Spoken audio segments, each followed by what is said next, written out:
Celebrated entrepreneur and industrialist Elon Musk earns plenty of attention each time he floats a new idea online. As the founder of the startup that became PayPal and CEO of tech companies SpaceX and Tesla, he's one of the richest people in the world. In fact, more than once he's been recognized as the richest, vying back and forth with Amazon's Jeff Bezos. But though many widely celebrate him, he's not without his critics. This is Unveiled, and today we're answering the extraordinary question, which of Elon Musk's ideas won't work? Are you a fiend for facts? Are you constantly curious? Then why not subscribe to Unveiled for more clips like this one and ring the bell for more fascinating content? Musk deserves credit for several innovations that have transformed their respective industries. While Teslas were far from the first electric cars, the company popularized and generated new demand for them, an important step towards tackling climate change. The entrepreneur's company SpaceX has achieved an impressive number of firsts, pioneering the reuse of orbital rockets. Their spacecraft Crew Dragon has made it easier to shuttle back and forth between Earth and the International Space Station, a trip that was previously reliant on Russia's Soyuz. However, while Musk might be a visionary, that doesn't mean that all of his ideas are good ones. Some just won't achieve their intended effect. Others exacerbate unaddressed problems. Easily the most prominent idea of Musk's that has little to no grounding in reality is his plan to terraform Mars with nuclear bombs. This Nuke Mars initiative is just one of many plans he has to eventually build a city on the Red Planet. It's supposed to be a way to potentially make the entire planet habitable so that we won't be confined to complex artificial habitats when we finally arrive. According to Musk, if you were to detonate nuclear bombs at Mars's poles, you would release enough methane and water vapor to give Mars an atmosphere thick enough to support life. Mars does have an atmosphere at the moment, it's just incredibly thin and made up almost entirely of CO2.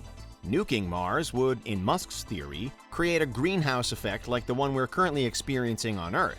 It would just take hold more rapidly and will have been triggered on purpose. But it simply wouldn't work, and not just because the nukes would generate radioactive fallout on a planet that's already quite radioactive. For one thing, Mars's polar ice doesn't contain anywhere near enough methane or water vapor for this to be remotely viable. And even if it did, the planet lacks an electromagnetic field, and solar wind would continue to strip away its atmosphere.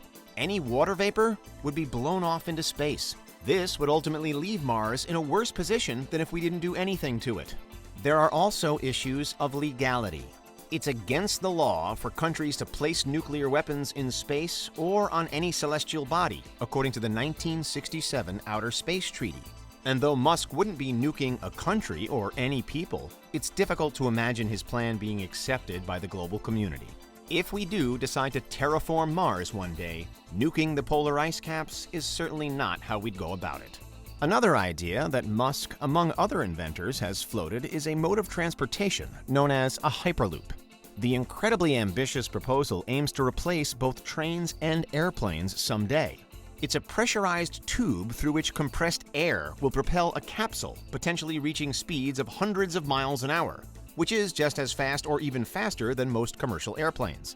Elon Musk isn't the first person to talk about Hyperloop, nor are SpaceX and Tesla the only companies working on a viable model. Virgin is running similar experiments, but Musk's version has been very widely publicized. However, it also has a few glaring issues that could prevent it from ever being viable. Hyperloop tests have been successful, but only at speeds of around 100 miles an hour. This is definitely fast, but not as fast as the designers want it to go, or anywhere near as fast as planes or trains. The problem with Hyperloop reaching those speeds is that the compressed air inside the tube would heat up drastically. Musk has accounted for this in his design by providing a large water tank that serves as a coolant system. But Sam Jaffe, a senior research analyst at Navigant Research, contends that this coolant system just isn't efficient enough. Even if it refueled at every stop, as Musk proposes, it would still likely not be enough to keep the pod cool. And if Hyperloop, which is much harder and costlier to build than a train, can't go anywhere near as fast as a train, there's no real benefit to having it. High-speed rail networks can already exceed speeds of 300 miles an hour, and just like Hyperloop, they can be completely sustainable and powered by green electricity. The only downside to rail networks is that building the tracks can lead to the destruction of natural landscapes and habitats. But building giant tubes full of compressed air can do the exact same thing. Ultimately, while Hyperloop could technically work, when compared with existing high-speed rail networks and subway systems, it's a nonsensical idea. Far closer to reality than both nuking Mars and building Hyperloop is Neuralink.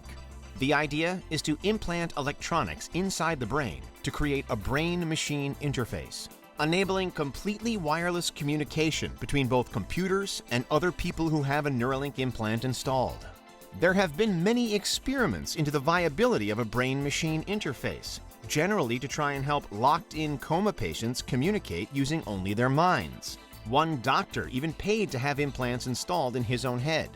The FDA has since stopped approving implant surgery in coma patients, which means Musk's Neuralink has been performing experiments on pigs. In 2020, Musk presented a pig named Gertrude with a computer chip installed in her brain. He has noble aims, like curing dementia, but it's easy to see how a system like Neuralink could be used to the detriment rather than the benefit of mankind. The biggest concern is one of privacy.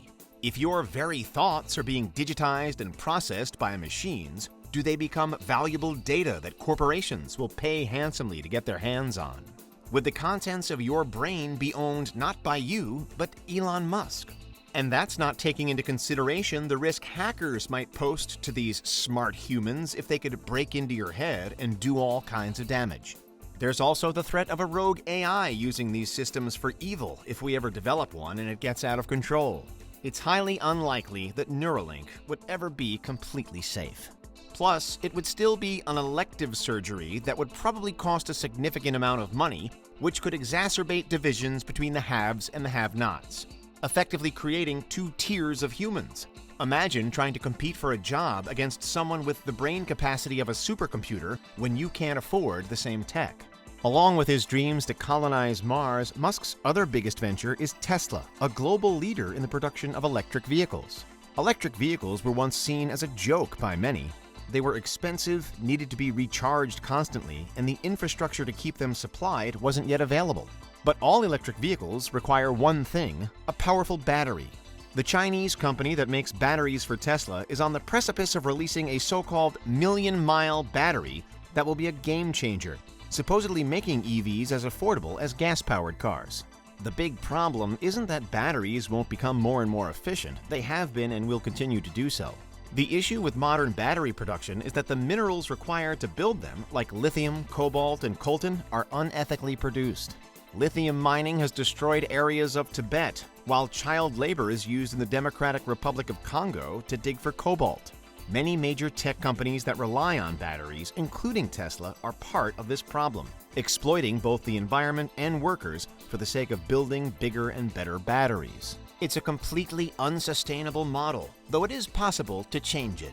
If workers throughout Tesla's supply chain had better rights, if companies vowed to have no part in child labor and actually made sure that this was the case, and if costlier but more ecologically friendly methods were used to extract resources, then battery production wouldn't be the contentious topic it is today. Musk's proposals have promise and generally altruistic goals, like cleaning up the environment, advancing science, and improving life. But where the execution is concerned, many are failures waiting to happen. And those are 4 Elon Musk ideas that won't work. What do you think? Is there anything we missed? Let us know in the comments, check out these other clips from Unveiled, and make sure you subscribe and ring the bell for our latest content.